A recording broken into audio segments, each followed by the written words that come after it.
I'm Dave Palumbo, founder of Species Nutrition. From my earliest bodybuilding days, I believed in only putting the best in my body. And that lives on in the Species Nutrition line of products. I put my name and reputation on every bottle of Species Nutrition products. If you want to be your absolute best, join the evolution. After working hard at the gym, you need a mattress that works as hard as you do. Spinalign has engineered the perfect mattress for you and your active lifestyle. Don't compromise your recovery with inferior sleep. Order your Spinalign mattress today. Hey guys, we're super excited to be here at the LA Fit Expo. It's our third year in a row. And what we're going to be doing today is we're going to be launching a tasty pastry. It's a low-carb Pop-Tart. It's got 3 to 4 grams of net carbs. And we love this show. This is our best place to be in LA.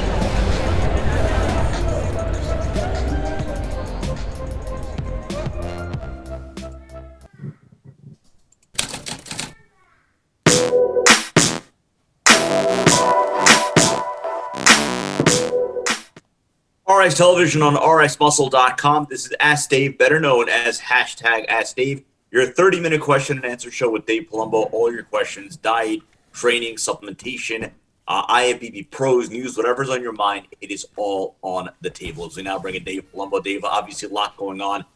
We have an interview with Monica Brandt, which in her time, she was one of, if not the biggest fitness superstar in the world. That interview dropping shortly on the channel. And you have an upcoming Secret to Becoming a Diet Guru course, if you want to tell the fans a little bit more about it. Yeah, first of all, yeah, Monica Brandt was the original. There was no one more popular than her. We remember the, Dana Lynn Bailey, craze a few years back. And she was popular, but Monica was way more popular than she was, except Dana had the social media platform of being able to reach the entire world, so I think that's why Dana probably had, it seemed as though Dana was more popular, but Monica would have people, out the door, of the Arnold Expo until 2 hours after the expo was closed. I mean, that's how crazy it was. So got her on. She's got a great story. She won the Olympia in fitness in 1998. She was second at the Figure Olympia like 4 or 5 years. I mean, she probably should have won it a couple of times. But she was like one of the first real cover girls. She was the first woman to actually use like a real makeup artist. She was like, she combined the beauty of like a model with the physique of like a physique athlete that we're used to, and no one had that perfect blend, and so I've known her for years, and so she had interviewed me on her channel. I got her on my channel. Great story. I think people are going to really like it. Also Saturday, not this Saturday, the following Saturday, December 6th, we're going to have the Secrets to Becoming a Diet Guru course online. So anyone from all over the world can participate. It's going to be 9 a.m. Eastern time to 6 p.m. You get to spend the whole day with me virtually, and it's going to be really fun. And there's a link on davepalumbo.com. You can sign up. It's a special it's kind of like Zoom, but it's much better. It's a learning, like educational interface you're going to sign up on at Palumbo University. And I'm sure you guys are going to love the course. You don't have to prepare. It doesn't matter what level you're at, high level of no knowledge. I teach it as if you know nothing. So you're going to love that course. So make sure you sign up for that as well. So again, that on RxMuscle.com, part 1 and part 2 of our interview with Monica Brandt. And of course, all new episode of After Hours, a hilarious episode of After Hours was featured. We actually clipped into a separate video. Jimmy the Bull literally getting attacked by a dog right before he was supposed to come on and do his hit for After Hours. And it's incredible. I mean, just read some of the comments on that. Watch the video and read some of the comments. I mean, I swear to God, it's really one of the funniest videos that in my time with RxMuscle, I think we've ever done. I mean, if you haven't seen it, it is legitimately, you are going to be in absolute stitches watching that. And if you're a fan of Jimmy and his rants, I mean, it was seriously top notch. Let's go to the questions. Of course, the first 2 questions from the Dave Palumbo Experience. First question, Dave, I know you don't advocate for dairy in someone's diet because of lactose, etc. My question is, if someone doesn't have issues with assimilation of dairy, why is it so bad? Sugar-free, no fat, Greek yogurt, low-fat cheese, skim milk, the healthier selections. It's not necessarily the lactose that's the problem, although that if you're lactose sensitive, obviously that's a huge problem. It's the fact that, number one, dairy does have carbohydrates in it, but dairy somehow irritates the intestinal tract. That's why a lot of people get like allergic type response. A lot of people don't even really notice it. If I eat a lot of dairy, okay, even if it's not heavy in lactose, my eyes get like a little puffy. Sometimes I get a runny nose. That's because it's inciting inflammation in the body.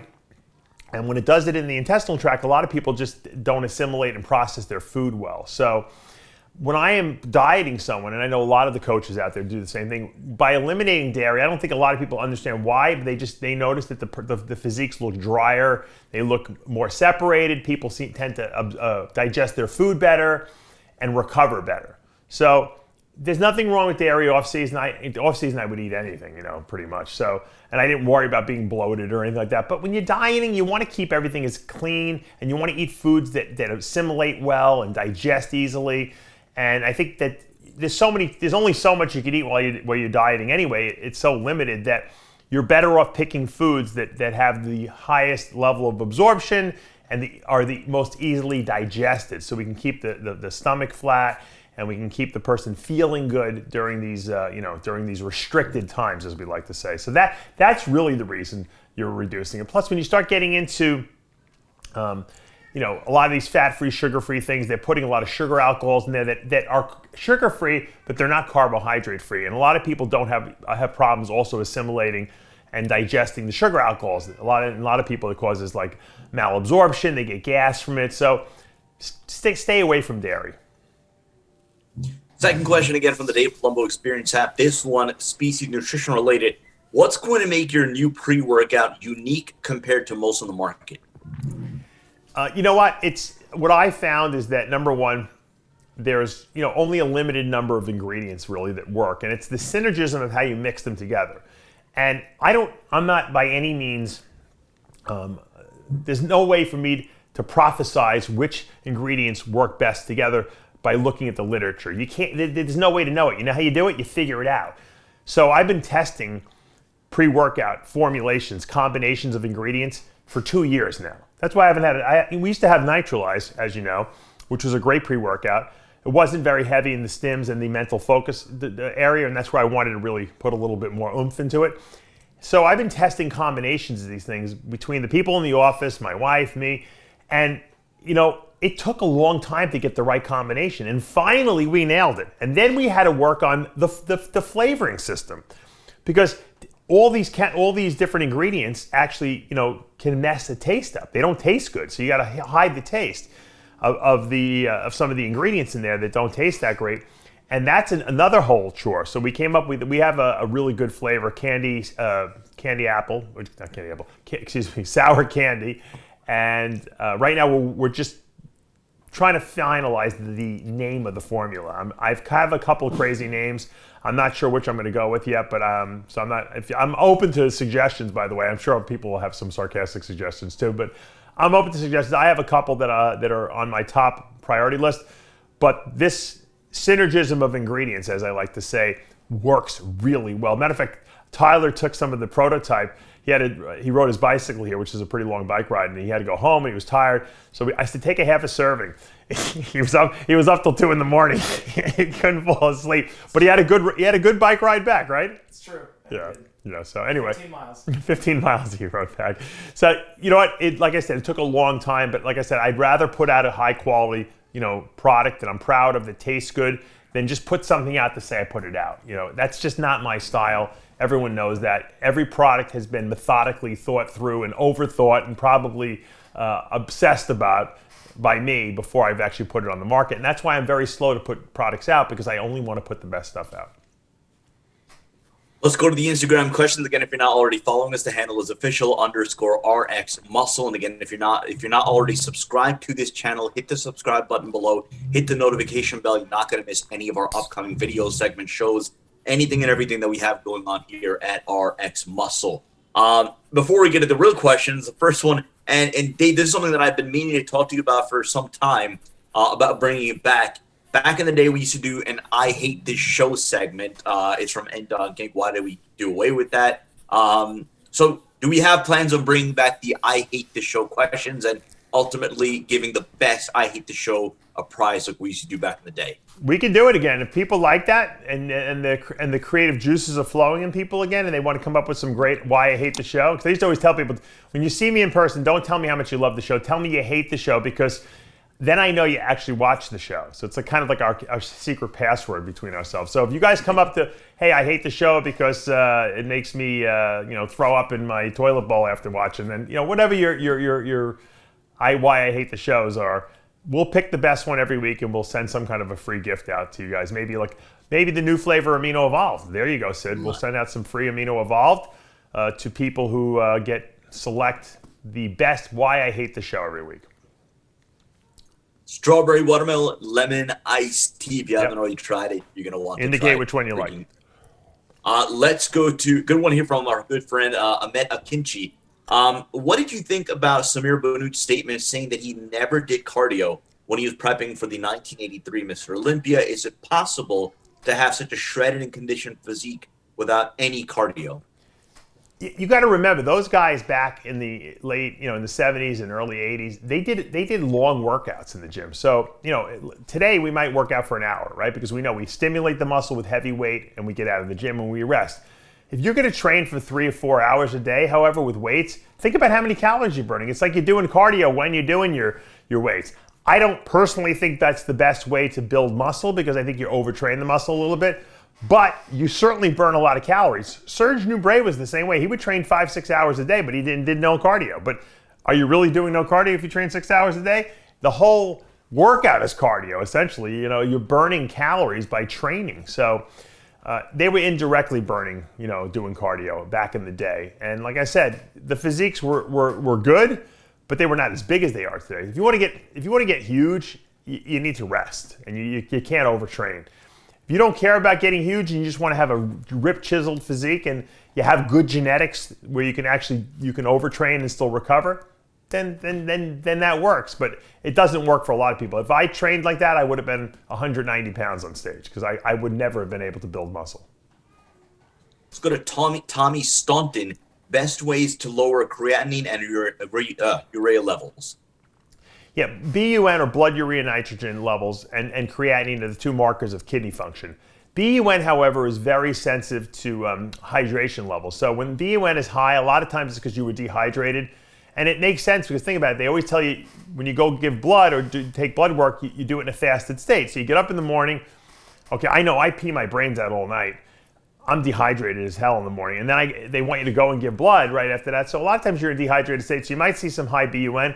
Creatinine is not really subjected to hydration. So if your creatinine is coming back high, then you probably have some kidney stress. Doesn't mean you have damage. It means the kidneys are not working as efficiently as they should for whatever. It could be inflammation in the tubules that are, remember the tubules, where the blood flows through and then they get filtered.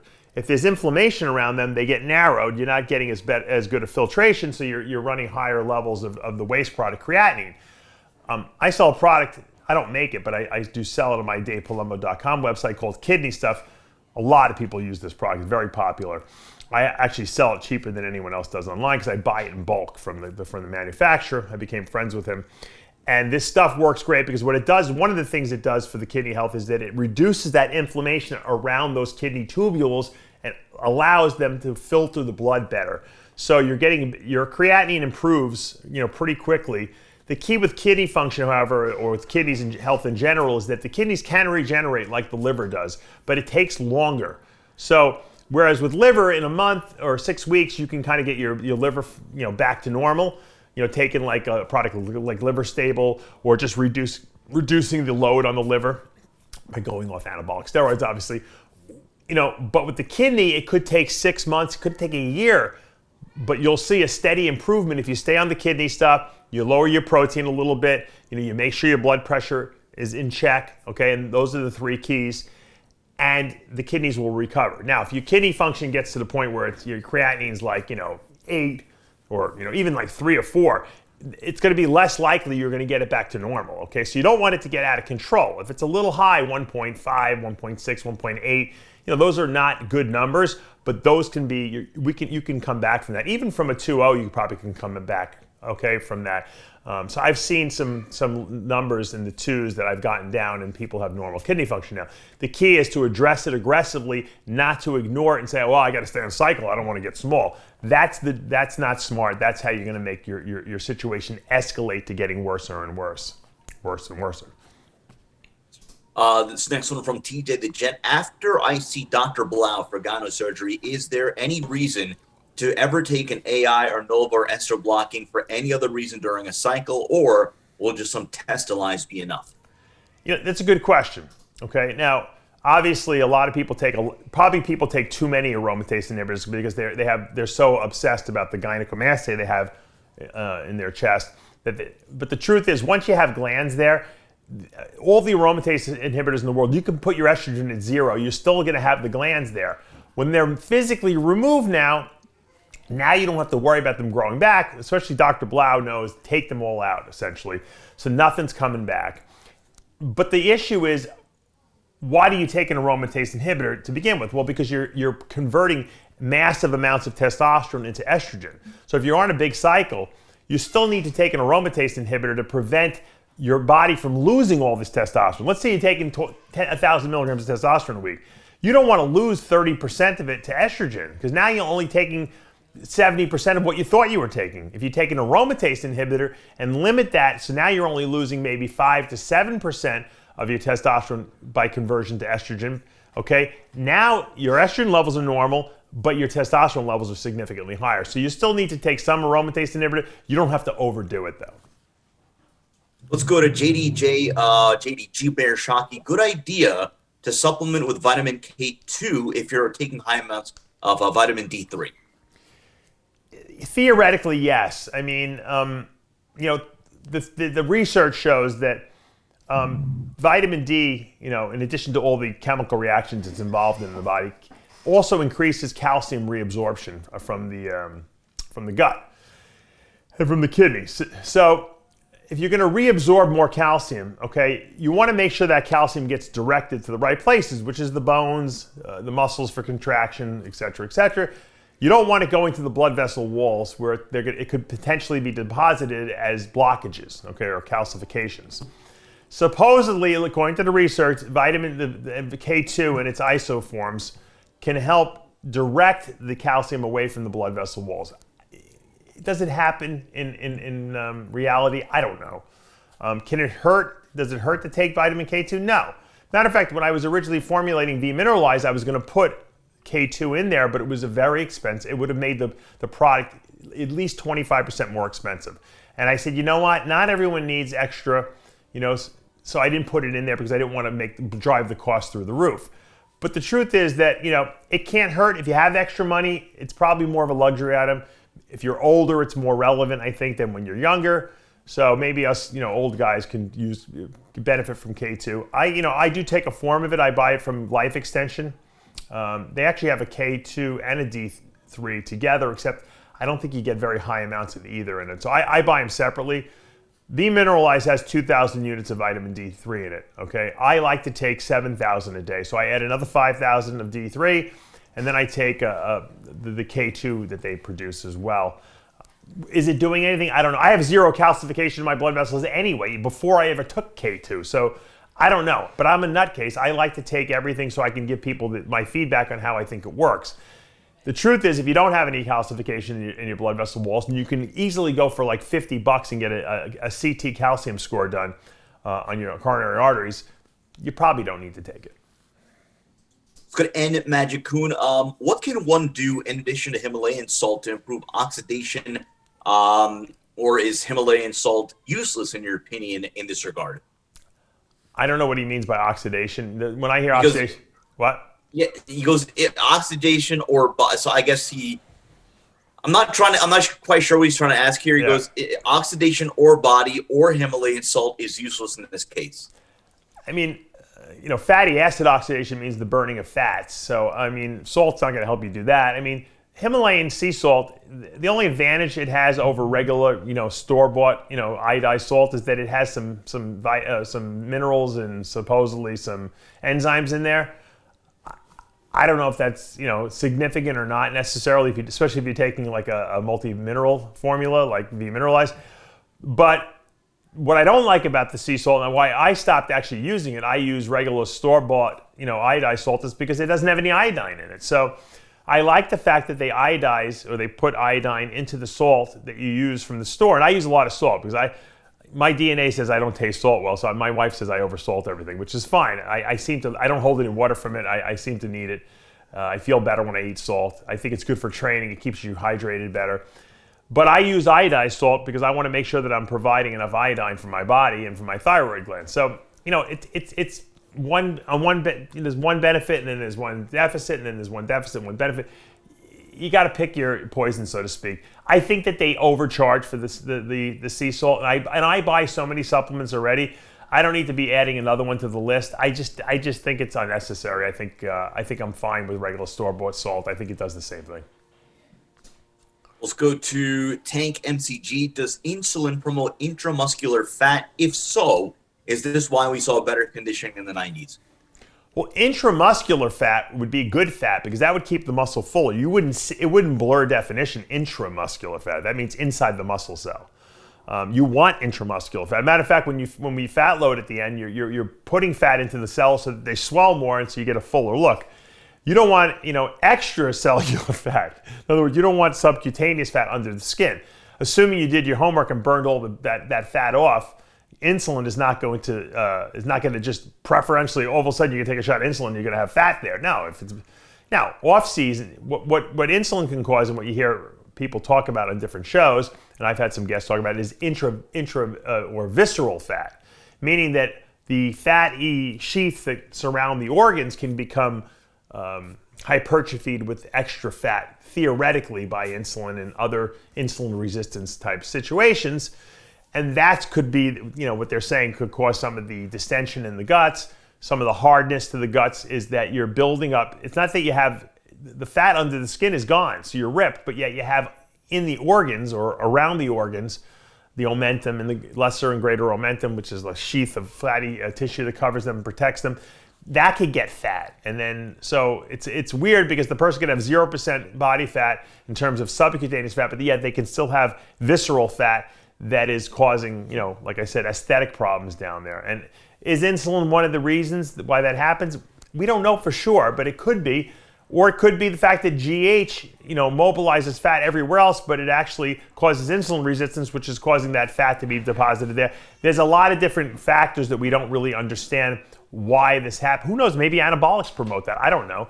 But it's probably a combination of overeating, you know, using insulin, using GH, creating insulin resistance in the body.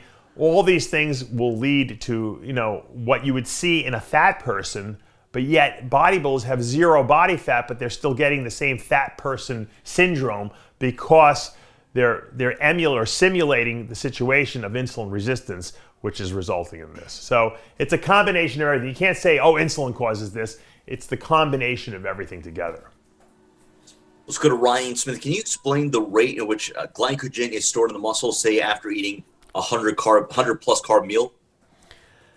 You know, depending on how fast or easily the meal is digested, what the glycemic index is, that will dictate how quickly the cells will reglycogenate themselves. So if you're using, say, a product like my Carbolyze or Vitargo or something like that that is rapidly emptied from the stomach, it's pretty much pre-digested, it goes right into the bloodstream, those glucose molecules are going to go right to the cells that are depleted and fill them up. The liver first, probably, then the depleted muscle cells. So, you know, anything that's very easily assimilated has a super high glycemic index, and the glycemic index is just defined by how fast or how much insulin is released in relation to the food you're eating. So if you're eating a food that doesn't need digestion, it goes immediately into the bloodstream, okay, you're gonna have a very high insulin output quickly to lower that blood sugar. That's gonna be a high glycemic food. White bread, table sugar, the high molecular weight carbohydrates like Vitargo and Carbolyze, that are out there, the cyclodextrins, they're going to spike insulin very quickly, rapidly. You're going to reglycogenate muscles quickly. The problem is if you're not depleted and you start using those type of carbohydrate situations, in the people who are susceptible, you could get fat quickly from that because you're releasing too much insulin. Glycogen stores might be full. Where does the extra carbs go? Into the fat cells. So you got to be careful, overdoing carbs if you're sensitive. The way my metabolism was when I was coming up, I couldn't eat it. I couldn't necessarily gorge enough carbs to actually get fat. My body would just metabolize them. So once again, it's dictated by what your metabolism is. Let's go to Carol 167. Dave, what do you think the future of myostatin inhibition in bodybuilding is? It's unfortunately taking pills is not going to be, unless they find some kind of sustained release, myostatin inhibitor that people could take orally. The future, we've talked about this before, would probably be in gene doping. In other words, putting a viral vector into the body that actually will go to all the cells and intercalate itself into all the cells of the body, and basically using this CRISPR technology, which is a scissor, it will cut out the myostatin gene in all your cells, and you won't produce any myostatin, or you'll have reduced output of myostatin. And in doing so, you'll be able to grow better. I see that definitely going to be here. The technology is already there to do it.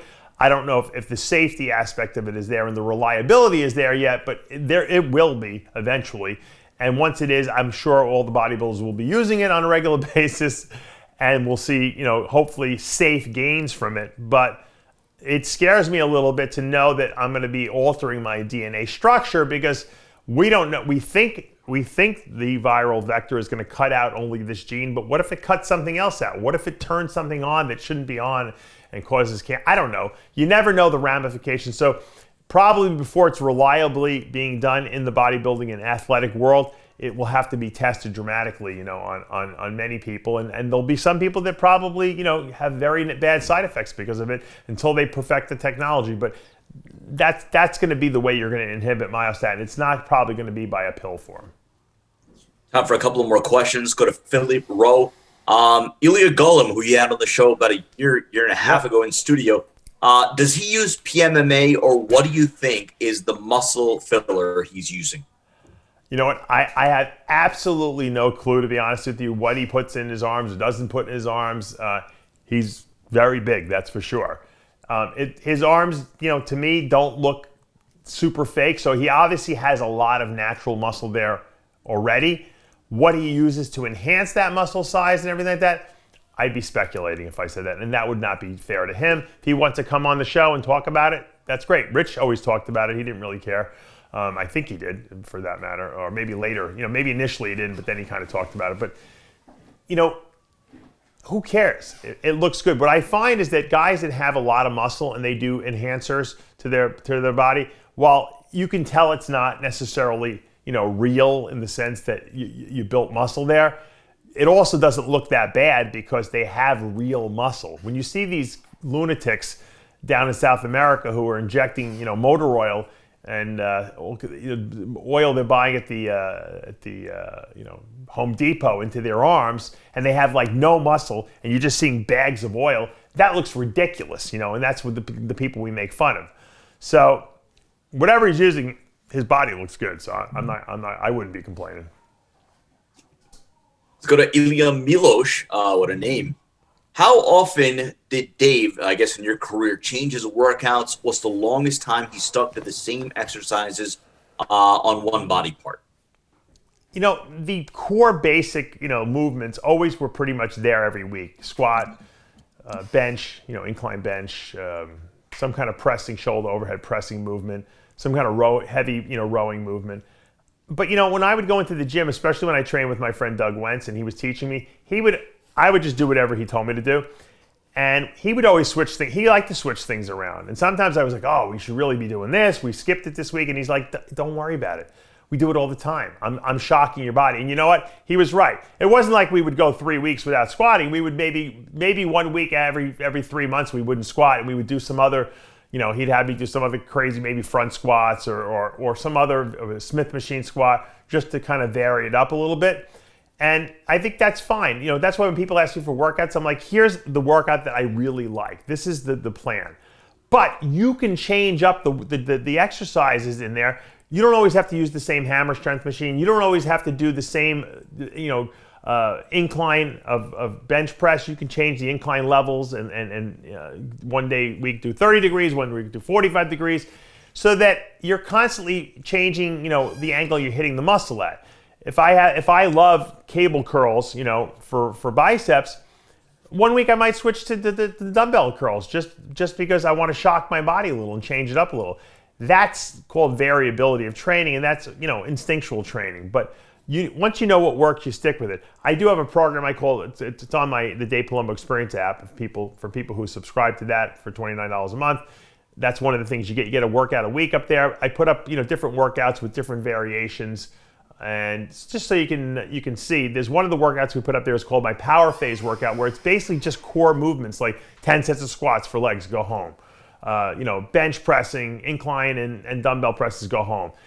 And that just gives your body an ability to just really focus on the basic free weight movements, full range motion, really squeezing, not having to worry about doing 20 sets, but do these core sets and leave the gym and grow. And so, yeah, I believe in shocking the body every once in a while, and I always changed it up. But by and far, I had the workout that I knew worked best for my body, and that's what I did the majority of the time. But I would change up some of the exercises, and that would be instinctual. I would go into the gym and say, you know what, I'm not going to do this today, I'm going to do that. Sometimes I would go in and do my absolute workout I do all the time. This is the workout I'm going with. It works. I'm sticking with it. Sometimes I would just be like, you know what, I'm not that strong. I'm going to do drop sets or supersets. I'll superset 2 exercises, biceps and triceps together, just because maybe I had a limited amount of time. Maybe I wasn't feeling as strong. And sometimes I would have my best workouts doing that. Change it up. Don't be afraid. Final question. This question is a little more on the bold side. I guess I would ask if you agree with the boldness or if you want to tone it down to a projection today's bodybuilding. Would it be safe to say that if Arnold was in this era with the evolution of drugs, training, and diet in general, would he dominate today's bodybuilding landscape?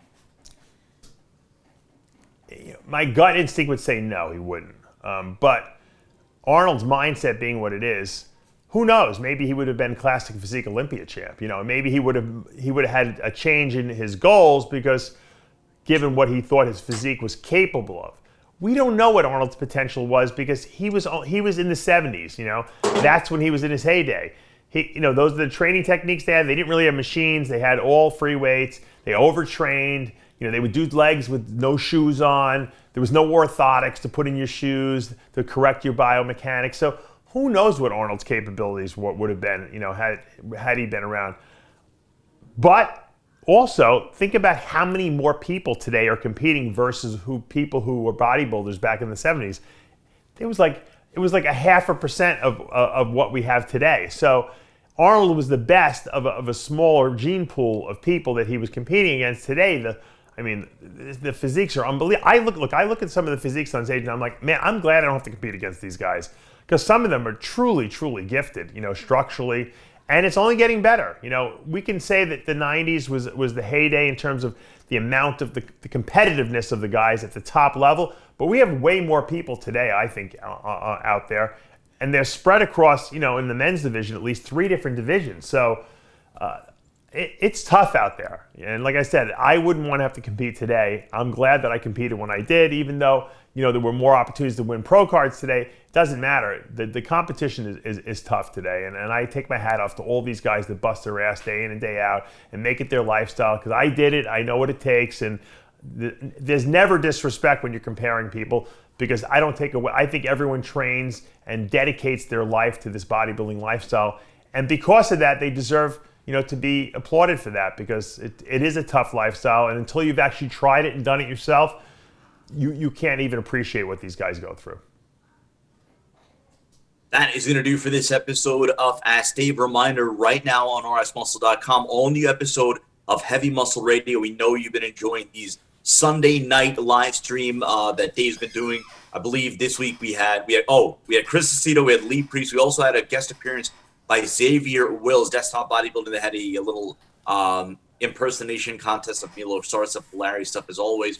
And then speaking of hilarious, after hours last night, of course, with Jimmy's Ranked, we clipped separately Jimmy the Bull getting attacked by a dog before coming on for after hours. You're going to have to hear that. It is absolute all-time hilarity. Sid, do you think the video got demonetized because Jimmy used the F word about 6,000 times, or it was because we put because of the title that Jimmy got attacked by a dog? That's what I'm trying to debate. Well, mean, what else? I was trying to find the most like innocent, cute-looking dog that I possibly could, just to add a sensitivity for YouTube and their algorithm. But when people see that leather jacket of Jimmy's, they're gonna. If you have any food in your mouth, watch out because you're gonna wind up spitting it all over the computer screen. I'm done trying to figure out the YouTube algorithm. Dave, I don't know if fans know this. We do Muscle in the morning every Monday through Friday, right? It's our 5-minute news digest of what's going on in the bodybuilding world. Of course, seeing athletes training, whatever they're putting out on their social media. That's kind of what we're highlighting.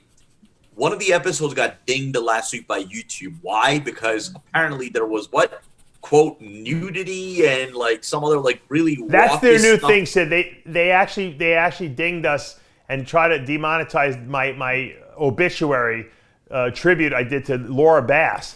And I don't know if you saw, I disputed it and wrote like 3 paragraphs about how despicable it was that they would think that an obituary violated their nudity and sex policy. And they actually wrote back and apologized. I don't know if you read that. I forwarded it to you. No, I didn't see that. Yeah, they apologized. It's, we're sorry. And so they don't know what they're doing. It must be some computer program that just, arbitrarily, takes down stuff. That's the way I see it. That said, we're actually waiting on a big guest right now. I am off the habit now that we never say who we're about to get because we've always been bitten the butt, in the past where we announce, we're going to have so on and so forth on, and it's something out of nowhere, out of left field comes about, and somehow they can make it on. But we're expecting, I'm staring at my phone right now because he called me actually while we were filming this show, but it is a big guest. Someone that has worked with a lot of high-profile athletes, I'll put it at that, and someone that's going to have a lot of notable things to say about bodybuilding today, and of course, his past 2020 Olympia. The episode, we're going to split it into 2 parts with Monica Brent. It was about an hour and 10, so we're splitting that into 2 parts. So a lot of content right now on RxMuscle.com, and again, if you haven't already subscribed, hit the subscribe button below, hit the notification bell. You're not going to miss any of these segments, videos, interviews, so on and so forth that we have coming out on a daily basis, on a practically bi-hourly basis now, some of these days. But again, subscribe below, hit the notification bell. As always, we appreciate all of your support. If you like what you're watching, hit the like button. We'll see you next week.